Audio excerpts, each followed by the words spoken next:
2, 3. Tak. No reaction. Ayun, meron. Ganun lang kasimple kung paano ayusin to, no? Pagka wala kang alam sa electronic, hindi natin makikita yung problema. Sa mga gusto na matuto rito, direct PM na lang po, no? Rekta nyo na yung PM nyo sa amin para ma-replyan kagad namin kayo. So ayan, good day sa inyo, no? So meron tayong tatalakayin dito, no? Ito, Panasonic. No, pinadala sa atin, no? Ang problema nito, dead set daw yung kanyang indoor. Ayan, so makikita nyo, ayan. Wala nga siyang fuse, oh. Then, sa likod, ayan, sunog, oh. Sunog na sunog. Tapos, ito yung kanyang outdoor. Ito lang, no? So, yung indoor, dead set. So, papawirin natin to, no? Tara, start na tayo. Set tayo sa diode test dahil alam naman natin na ang rectifier ay ang laman niyan ay diode, no? So diode test tayo, no? Wala na tayong dapat isipin doon, no? Diode test lang. So shortcut na tayo sa input ng AC sa inya. Ito yung AC sa inya. Ito yung input na isang linyada, then sa isa pa niyang linyada. So tusungin lang natin 'yan. Na kung mapapansin niyo, ayan, shorted nga, oh.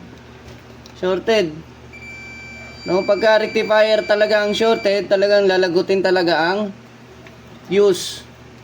Lalagutin ng fuse, no? So hindi po masyadong mabilis mag-cool down nitong PTC na to. Hindi siya ganoon ka-active kaya napatid yung fuse niya. Pero kung mapapansin niyo, sensitive talaga yung fuse niya, no? Kasi 3.15 amperes po yung kanyang specs ng fuse. So magpapalit din tayo ng fuse. Then tatanggalin natin yung rectifier.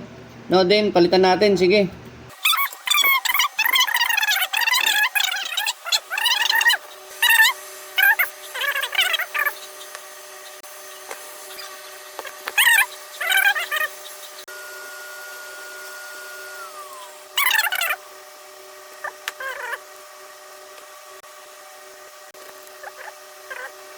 So ayan, idugtong na natin yung mga patid na linya niya at napalitan na natin yung rectifier. So ite-testing na natin. So ito yung kanyang line, saka ito yung kanyang neutral. No, so testing natin. Tingnan natin. 1 2 3. Tak. No reaction. Ayun, meron. Oh, so okay na. May sensor naman yan. So itayin natin mandar yung pan. Dapat aandar yan. So ayan, umandar na yung pan niya. Okay na, ayun, mga palag-palag po. Ang galing, di ba? Amazing. Ayos. No, so ganun lang. Ganun lang kasimple kung paano ayusin to, no? So, pagka wala kang alam sa electronics, no? Hindi natin makikita yung problema na ganun lang yung ano. Biruin ninyo, yung pyesa niya napakamura lang. Pero yung troubleshooting niyan, mahirap. Pero madali lang din naman ayusin yan. Kung meron tayong idea sa bawat pyesa, kung paano i-check yung pyesa, rectifier, yan po ang nagko-convert ng from AC into DC. So sa mga gusto, no, na matutunan ito, hindi tayo magkakait ng tulong dito, no, para i-share sa inyo yung knowledge natin dito, no. So madali lang naman 'to matutunan, no. Kailangan lang natin tiyagain at pag-aralan, no.